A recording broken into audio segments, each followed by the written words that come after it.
Merci, Monsieur le Président. Alors, je vais d'abord tester. Alors, ça, c'est pour le truc. Ok, ça, c'est pour passer. On va peut-être passer ici. Bien.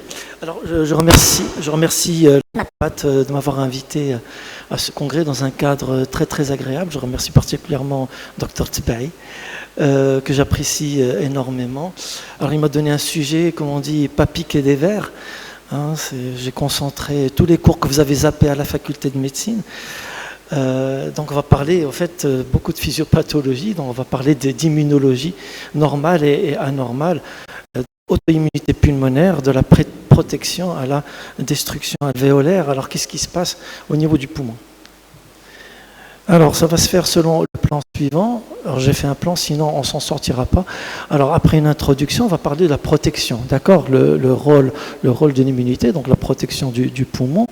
La tolérance, le phénomène de tolérance, comment ça se fait que ça ne déborde pas tout de suite? Quels sont les éléments qui participent à cette régulation, cette tolérance? Après, on va parler du déséquilibre de cette régulation. Qu'est-ce qui se passe à la destruction alvéolaire? On va parler particulièrement, vous en doutez, de la fibrose pulmonaire.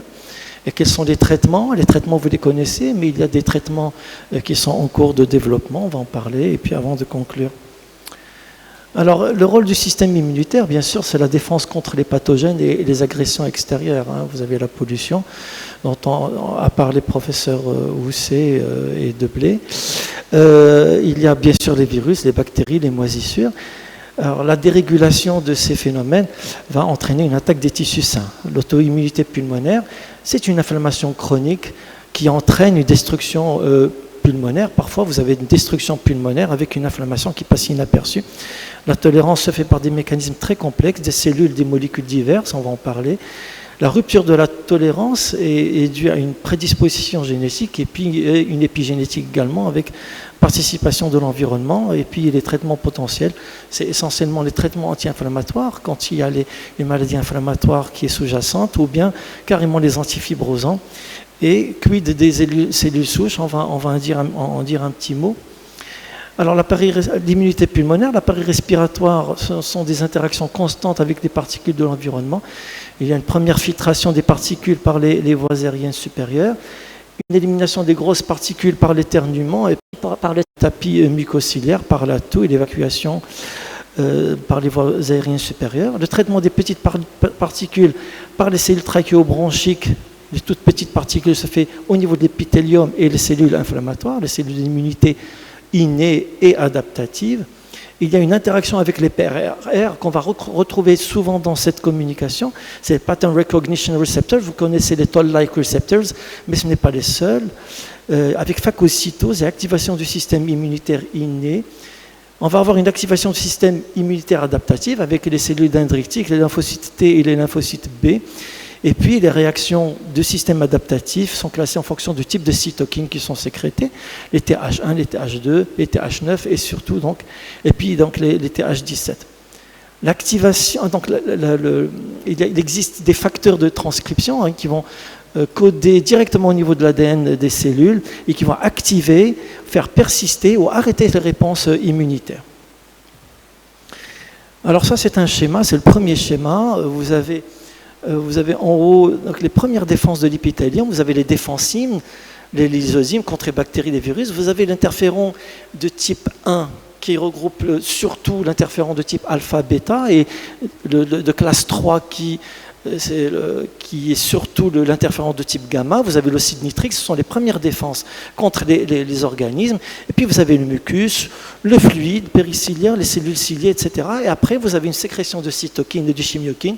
La différence, les cytokines, c'est un moyen de communication entre les cellules, alors que les chimiokines servent surtout à attirer les cellules vers le lieu de l'agression. Et vous avez un certain recrutement des cellules inflammatoires. Là, vous avez tout le casting qu'on va voir au fur et à mesure.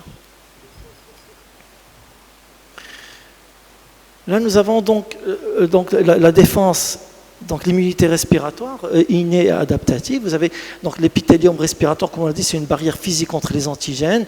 Vous avez des pathogènes, bactéries, virus qui sont détectés par les récepteurs membranaires. Alors il va y avoir ce qu'on appelle les PAMP et les DAMP. D'accord, les PAMP, c'est Pathogen Associated Molecular Patterns, et les DAMP, ce sont les débris des cellules justement attaquées par ces virus et ces bactéries, et ces débris vont être détectés par les PRR, les récepteurs dont on a parlé. Donc les mécanismes de défense épithéliale, on a les cils, la mucine, les IgA sécrétoires ici, et les peptides antimicrobiens. Les cellules dendritiques et les macrophages vont prendre en charge donc ces antigènes avec une phagocytose. La reconnaissance des antigènes par les récepteurs innés provoque la sécrétion de cytokines et le recrutement de cellules inflammatoires, ici l'immunité innée. Et puis il y aura une présentation de l'antigène par la cellule dendritique au lymphocyte T qui va stimuler le lymphocyte B et sécréter les anticorps. Et puis bien sûr différencier le lymphocyte T.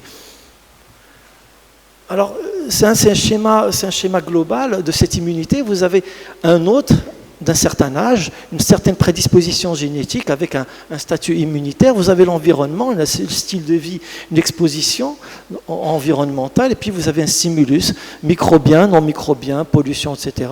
Soit vous avez une inflammation aiguë, soit vous avez une inflammation chronique. Et vous avez tout d'abord donc une immunité innée, vous avez tous ces récepteurs, les toll-like, les nodes lyriques, tout ça sont les PRR dont on a parlé. Tout ça va aboutir à une immunité adaptative. Cette immunité adaptative, en retour, va bloquer partiellement l'immunité innée. Et puis vous avez trois cas de figure. Soit le patient ou l'individu va récupérer avec protection d'une nouvelle réinfection, soit il a un déficit immunitaire auquel cas il peut décéder de cette infection, soit il a une inflammation excessive et auquel cas on va avoir l'installation d'une maladie, d'une inflammation chronique, une maladie auto-immune. Donc tout d'abord l'immunité innée, vous avez ici, c'est la première barrière de défense déclenchée par les micro-organismes, des toxines, des allergènes, des déchets, réponse intégrée par l'épithélium respiratoire, les goblet cells, les cils, et va impliquer les cellules inflammatoires, les chimiokines, les cytokines, les toll-like récepteurs et les molécules solubles. Les cils jouent un rôle dans la clairance bactérienne, et puis il va y avoir une interaction importante avec le microbiome. Là, vous avez les cellules dendritiques en contact avec les bactéries pathogènes, représentées en rouge, et vous avez ici les macrophages qui sont en contact avec les bactéries saprophytes, avec une immunomodulation. Après, vous avez toute l'immunité adaptative.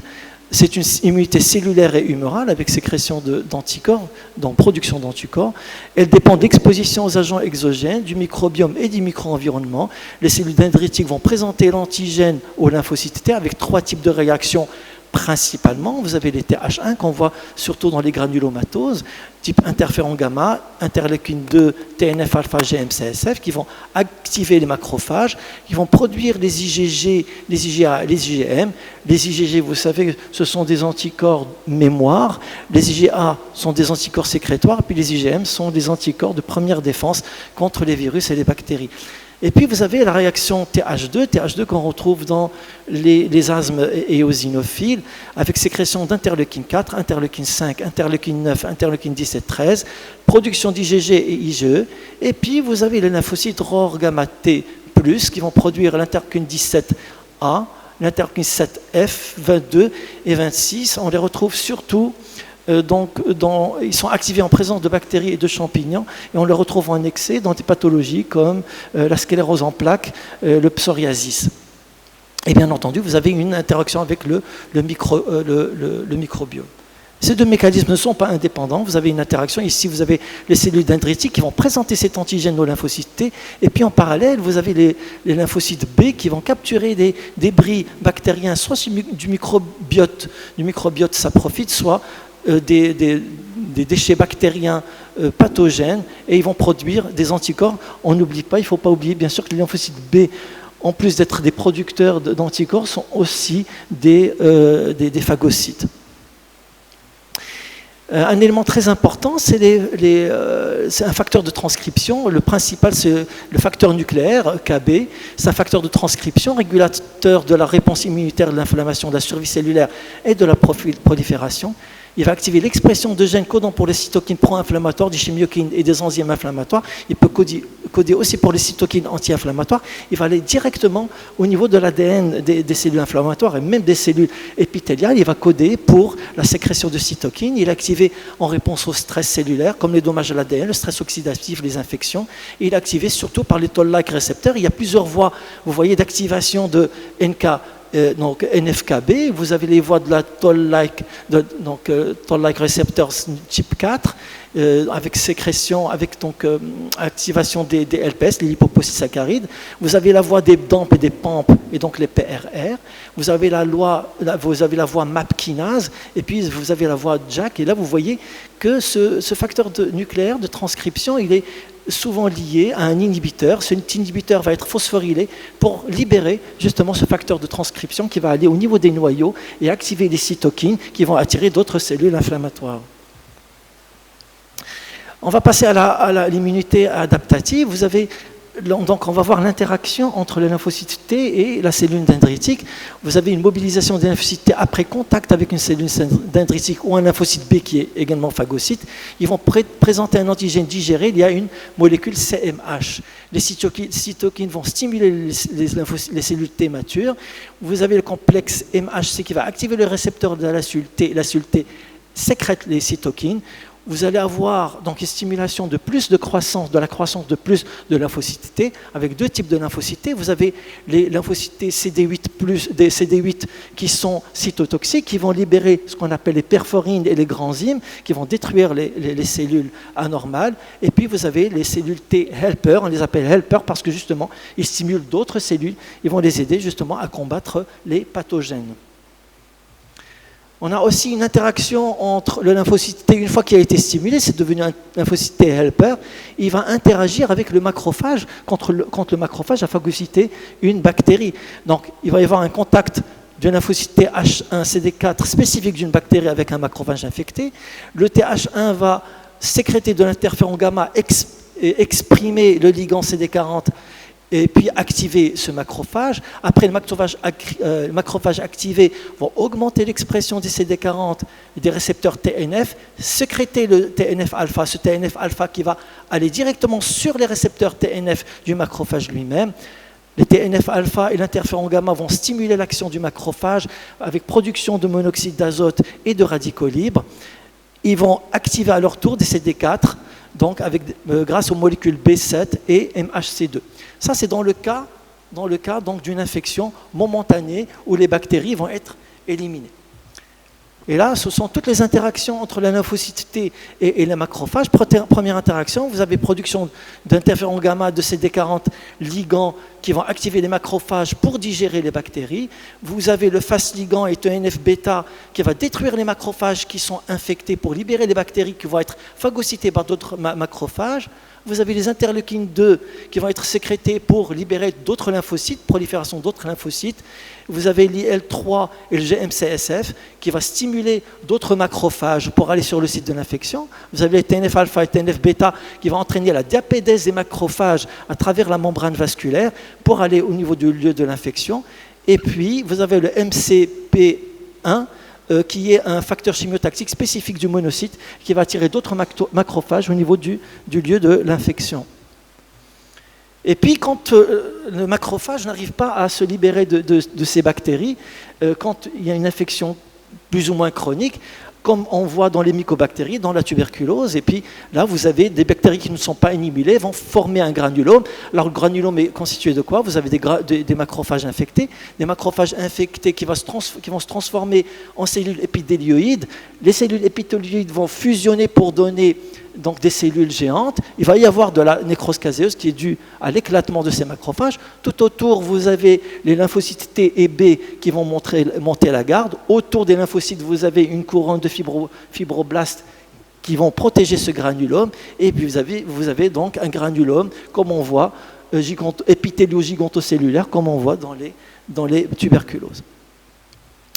Et là, M. Housset donc, a parlé du microbiote ou microbiome, hein, on les utilise de façon interchangeable.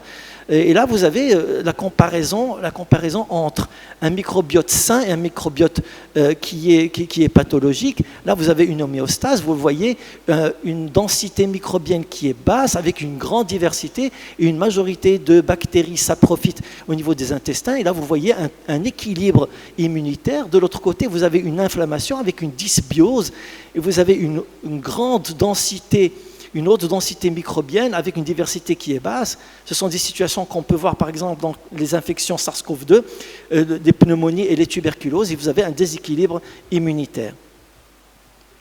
Et là, vous avez l'interaction bien sûr entre le poumon et l'intestin, et vous avez donc les infections respiratoires qui vont agir principalement au niveau du poumon, mais aussi au niveau de l'intestin, avec des manifestations gastro-intestinales et des lésions pulmonaires avec des thérapies probiotiques, prébiotiques, les anticorps monoclonaux, etc. Alors, quels sont les acteurs de la tolérance immunitaire? Il y en a, on va se concentrer sur les principaux. Vous avez les cellules dendritiques qui peuvent moduler la réponse immunitaire. Vous avez les macrophages. Il y a les macrophages réparateurs et les macrophages destructeurs. Vous avez les lymphocytes Treg qui vont supprimer les réponses immunitaires en utilisant le TGF-bêta et l'interleukine 10. Vous avez les cellules épithéliales qui vont exprimer le PD-L1. Et vous avez aussi les B-Reg et les NK-Reg. Au niveau des molécules, on a surtout les PRR dont on a parlé, qui peuvent moduler la réponse immunitaire. On a le microbiote pulmonaire et intestinal qui va favoriser l'interleukine 10 et TGF-bêta, et puis les cytokines immunosuppressives, l'interleukine 10 et TGF-bêta, mais aussi l'interleukine 35. Ça, c'est comment se forment les lymphocytes Treg. Là, vous voyez, ce sont des hypothèses avec pardon. Vous avez un contact avec les macrophages régulateurs qui vont transformer des lymphocytes T en lymphocytes Treg, donc ils vont exprimer FOX3P, etc. Ça, c'est la phase initiale, la phase précoce. Et puis, vous avez la phase tardive où c'est les cellules dendritiques elles-mêmes qui vont différencier les lymphocytes T en lymphocytes Treg.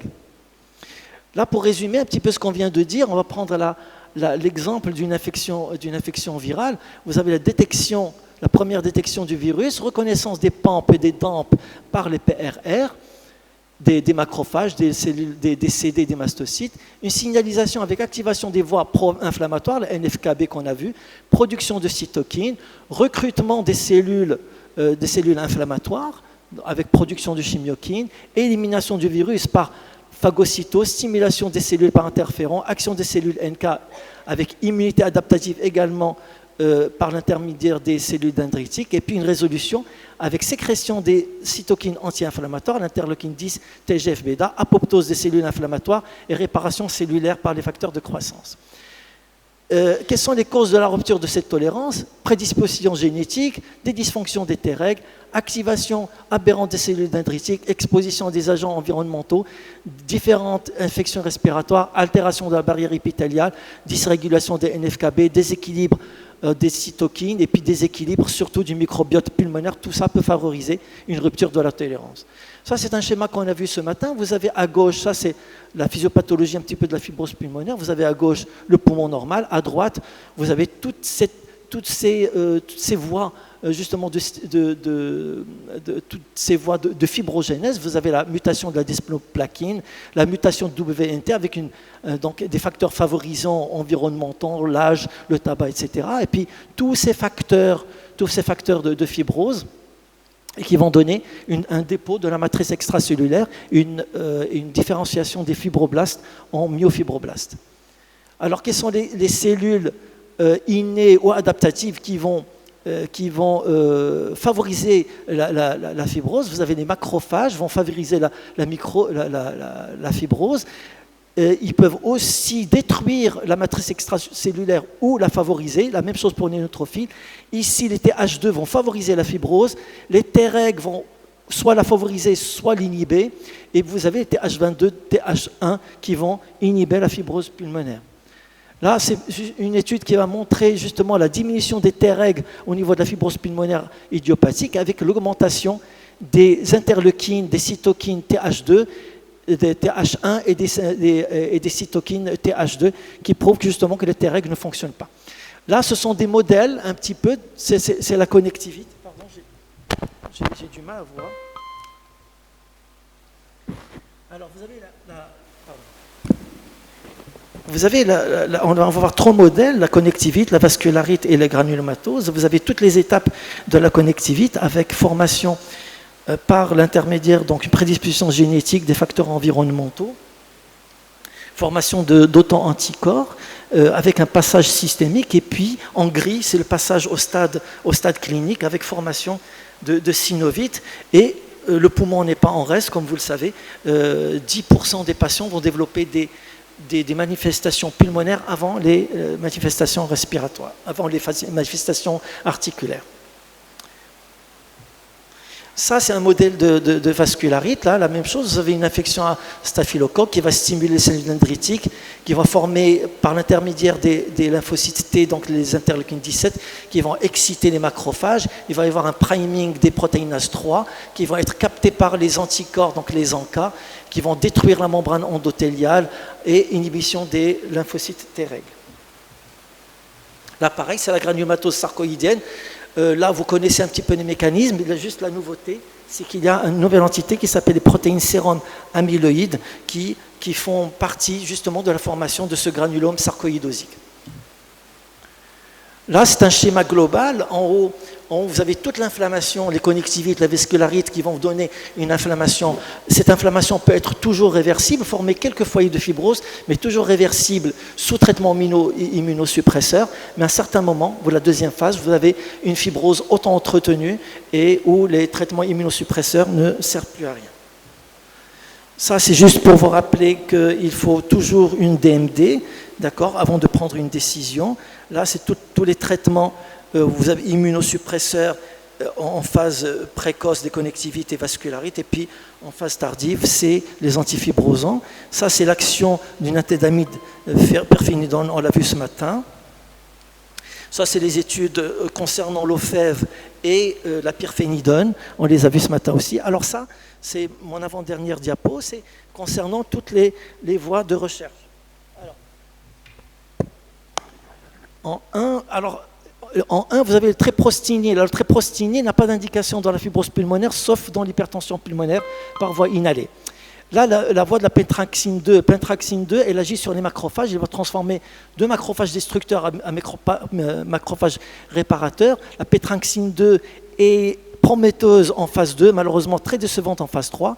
Le pamrevlumab, qui est un anticorps anti-CTGF, est très prometteur en phase 2, décevant en phase 3, la même chose, l'étude des Zephyrus.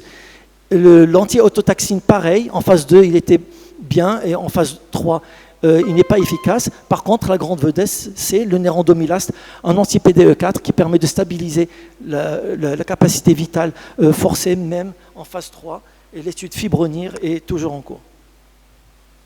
Les cellules souches ont fait couler beaucoup d'encre. Elles sont toujours en phase 1. Là, vous avez différents patients.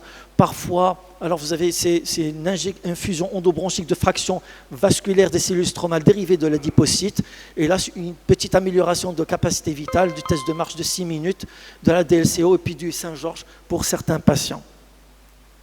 En conclusion, donc l'immunité pulmonaire protège l'appareil respiratoire contre les agressions extérieures. Il existe une collaboration étroite entre l'immunité innée et l'immunité adaptative. La tolérance est assurée par des cellules régulatrices, les Treg, NK-reg, B-reg et d'autres, cellules épithéliales, etc. D'autres cellules non dédiées, ainsi que d'autres structures, comme le microbiote. La rupture de la tolérance est due à un déficit en facteurs de régulation ou un excès de facteurs d'activation inflammatoire. Et la destruction alvéolaire par la fibrose est soit primitive, soit secondaire à une inflammation chronique, le tout ciblé par des immunosuppresseurs ou des antifibrosants. Je vous remercie.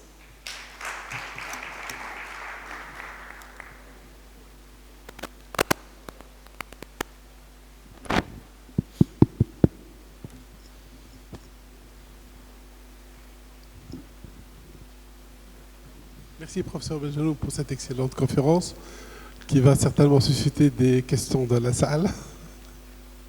Allez-y. merci beaucoup, parce que c'était compliqué. On vous a pas fait un cadeau, là. À faire encore plus. Hein. Oui, c'est vraiment... Non, bravo, vous en êtes bien sorti. Et je voulais vous poser la question, parce que vous parlez là, d'un déficit en TEREG. Et est-ce que vous avez pu lire dans tout ce que vous avez lu, est-ce qu'il y a des données justement sur des traitements? Parce que l'IL2, par exemple, est utilisé, nous on a travaillé sur l'IL2 dans la rhinite parce que ça rééquilibre, ça fait remonter les TEREG et ça a une efficacité. Ça, le TEREG, l'IL2, ça marche aussi sur les accouchements prématurés, dans certaines formes d'infarctus, enfin de coronaropathie. Je voulais savoir, est-ce qu'il y a des données là-dessus sur l'augmentation des lymphocytes T régulateurs, la stimulation des lymphocytes T régulateurs comme traitement des fibroses par exemple ou des anomalies? Est-ce que dans ce que vous avez lu, vous avez vu des choses comme ça?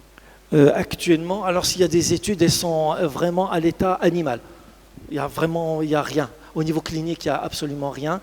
Les seules études cliniques, les principales, ce sont celles que je vous ai montrées. Le seul survivant, je dirais, c'est le nérandomilaste. Tous les autres sont morts à la phase 3. Certains même, les antigalectines sont morts à la phase 2. Mais au niveau des TEREG, je n'ai pas connaissance d'études sur ça. Nous assistons actuellement à une augmentation de prévalence très importante de maladies auto-immunes, que ce soit le diabète, de maladies auto-immunes, que ce soit le diabète, d'autres maladies. Est-ce qu'il y a des recommandations d'experts par rapport à ça, par rapport à ce qu'on a vu comme cause, comme la pollution, comme autre? Est-ce qu'il y a des recommandations particulières qui sont émises par des experts ou par des comités d'experts? Alors, les comités d'experts, il faut voir avec les internistes, honnêtement. Et c'est vrai qu'on assiste de plus en plus à des maladies auto-immunes. Alors, les seules recommandations, à mon échelle de pneumologue, ce sont les recommandations des pneumopathies fibrosantes progressives. D'accord. Après l'étude de 106 pour la sclérodermie, l'étude InBuild, c'est les recommandations de l'équipe de Ragu en 2022. Ils donnent des recommandations. L'OFEV est indiqué dans cette indication, mais pas la pyrphénidone. C'est tout ce que je peux vous dire. Concernant les connectivites, je pense qu'il faut demander aux internistes. Merci Amine. Je voulais te dire d'abord qu'il faut décorer le poumon de la croix de la résistance. Parce que vous avez quand même, dans une atmosphère saine, une inhalation de 2 milliards de particules par jour sur 16 mètres cubes d'air. C'est quand même énormissime. Et ce qui manque, la nature ne nous a pas fait, ils auraient dû faire un filtre laryngé qu'il faut nettoyer de temps en temps. Bon, ça n'a pas été fait. Moi, je voulais reprendre ce qu'a dit Frédéric sur le plan des T-régulateurs. C'est vrai qu'on est passé beaucoup sur cette voie de la T-régulation pour éviter justement le phénomène de l'induction. Mais moi, j'ai lu un article dessus, c'est un article de Canadien qui parlait des T-régulateurs. Alors, qu'est-ce qu'ils disent à la fin? Ils disent en fait, ce n'est pas le même principe que dans l'allergologie où il y aurait un changement du T. Là, il y a une induction des facteurs de croissance. Donc, il y a un phénomène d'échappement qui fait que même si on règle les T-régulateurs, on risque d'aller quand même vers le développement des facteurs de croissance en matière de PID. Et c'est là où le hic a posé des problèmes. Et c'est là ce qui a arrêté le fait qu'on n'est pas parti dans cette voie de la T-régulation qui est très bonne en allergologie, mais qui ne semble pas donner des effets positifs en matière de tuberculose, parce que c'est la même chose le granulome, et en matière de fibrose, où il y a induction des facteurs de croissance. Voilà. Le problème dans la fibrose pulmonaire, c'est qu'il faut trouver le mécanisme clé dont le blocage va arrêter juste toute la cascade de fibrose. Malheureusement, est-ce qu'on l'a trouvé? Les nérandomilaste, les PDE4, peut-être, c'est un espoir, mais bon, l'avenir nous le dira. Moi, je vais te consoler un peu, parce que le laboratoire qui nous offre maintenant Fibrosant, il a déjà 3 produits qui sont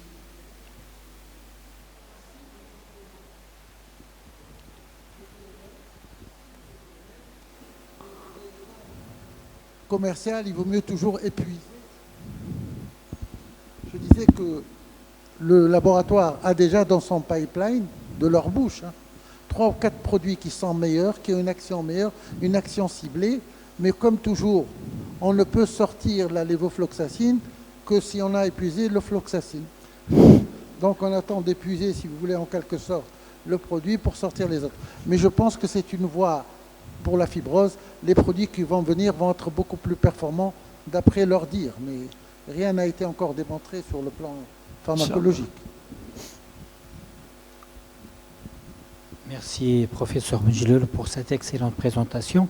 Ma question, c'est sur les traitements par des cellules embryonnaires. Les cardiologues sont très en avance parce qu'ils arrivent un peu à réparer des problèmes d'ischémie et de problèmes d'artériopathie. Ils sont un petit peu... Est-ce que tu ne penses pas que les pneumologues aussi, surtout qu'on a la voie inhalée qui est un peu plus accessible pour ce genre de thérapie? Ben justement, enfin, c'est mon avant-dernière diapositive hein, concernant les cellules souches, mais les études sont vraiment sporadiques. Hein. Les lignes que je vous ai montrées, c'est vraiment des cas sporadiques. Et les cellules souches sont étudiées actuellement. Il y a même des équipes dans certains pays qui les utilisent hors AMM, d'accord? Ils ont des petits résultats, on ne sait pas trop. Mais là, c'est une étude de phase 1, donc juste une étude de tolérance, mais il y a des effets, tu as vu, même sur le Saint-Georges, sur la capacité vitale, sur le test de Mars de 6 minutes, sur la DLCO, il y a une petite amélioration. Mais c'est vrai que par rapport au cœur, nous sommes un petit peu en retard, mais il faut savoir que nous avons 2 poumons et qui sont beaucoup plus gros qu'un cœur. Et bon, je pense qu'ils ont un net avantage par rapport à nous. Merci à tous les orateurs. Donc on passe au symposium et j'invite les modérateurs du symposium